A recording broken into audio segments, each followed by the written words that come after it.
Last May, this boat broke apart after its engine failed and it was pushed into some rocks. All the passengers ended up in the water. 3 died and more than 24 were injured. This is one of hundreds of so-called maritime smuggling events that have taken place along the Southern California coastline.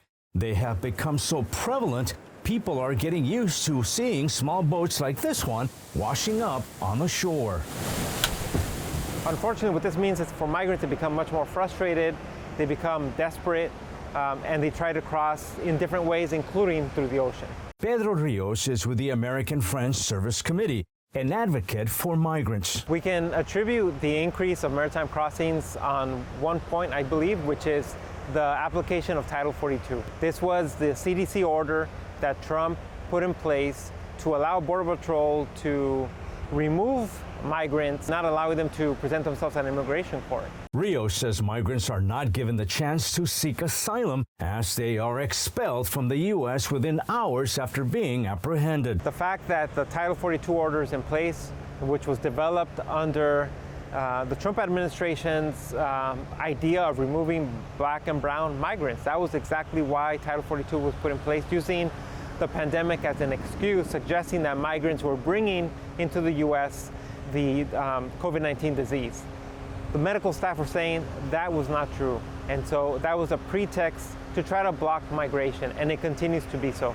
Rios and others would like to see the Biden administration repeal Title 42. If the Biden administration would recommit to protecting those that are seeking asylum, then many of these individuals would present themselves at the port and would not feel the need to try to find dangerous ways to cross into the U.S. According to Rios, migrants are fleeing poverty, persecution, lack of opportunities and education for their children, and violence. All these factors contribute to why many people feel they have no other options but to migrate, and the U.S. then becomes a place where they would want to seek shelter. But getting to the U.S. is difficult in many ways, especially navigating unforgiving terrain through the mountains, deserts, waterways, and as we've learned, on boats that aren't always seaworthy and often carry no life jackets, food, nor water. Crossings that can take hours, if not days. The migrants began their journey well south of the border, south of Tijuana.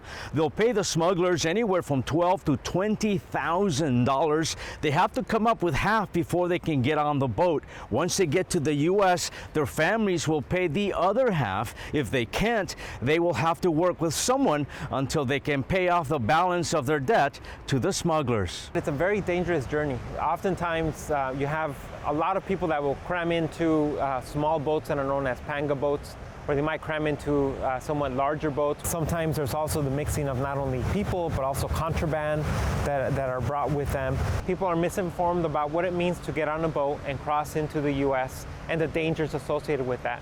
One of them being that they could die.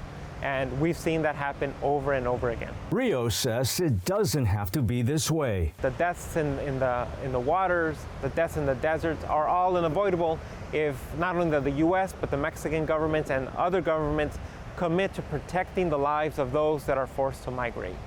Until we see that, unfortunately, we will continue to see these tragic incidents happen where there's loss of life and families are destroyed. Salvador Rivera, Border Report.